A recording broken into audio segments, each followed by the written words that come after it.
زبور 55۔ اے خدا، میری دعا پر کان لگا اور میری منت سے منہ نہ پھیر۔ میری طرف متوجہ ہو اور مجھے جواب دے۔ میں غم سے بے قرار ہو کر کراہتا ہوں، دشمن کے آوازہ سے اور شریر کے ظلم کے باعث، کیونکہ وہ مجھ پر بدی لادتے اور قہر میں مجھے ستاتے ہیں۔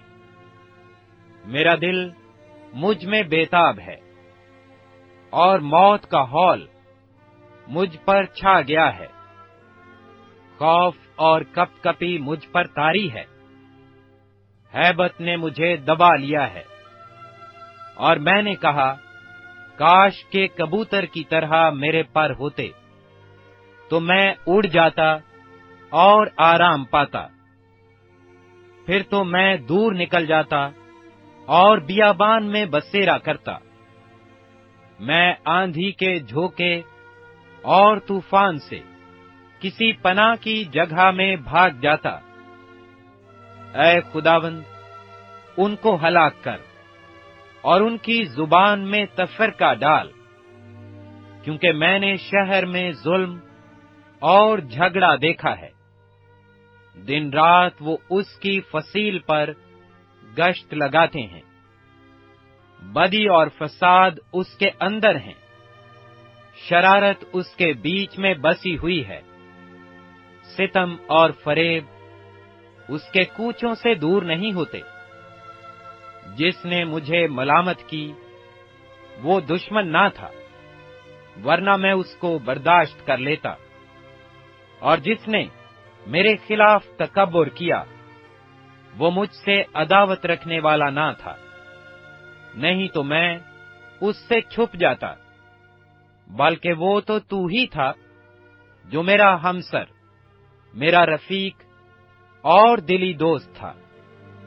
ہماری باہمی گفتگو شیریں تھی، اور ہجوم کے ساتھ خدا کے گھر میں پھرتے تھے۔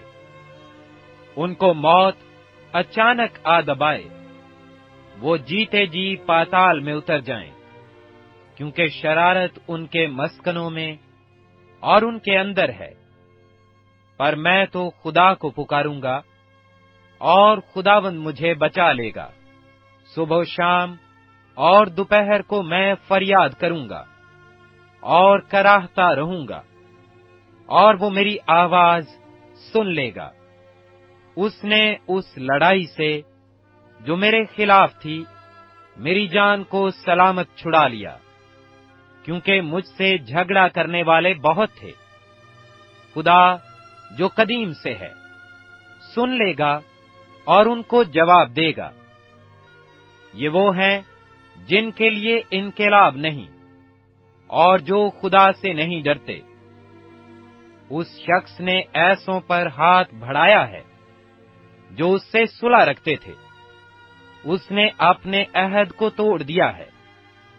اس کا منہ مکھن کی مانند چکنا تھا، پر اس کے دل میں جنگ تھی۔ اس کی باتیں تیل سے زیادہ ملائم پر ننگی تلواریں تھیں۔ اپنا بوجھ خداوند پر ڈال دے، وہ تجھے سنبھالے گا۔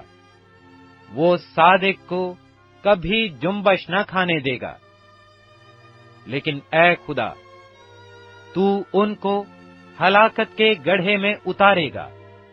خونی اور دغاباز اپنی آدھی عمر تک بھی جیتے نہ رہیں گے، پر میں تجھ پر توکل کروں گا۔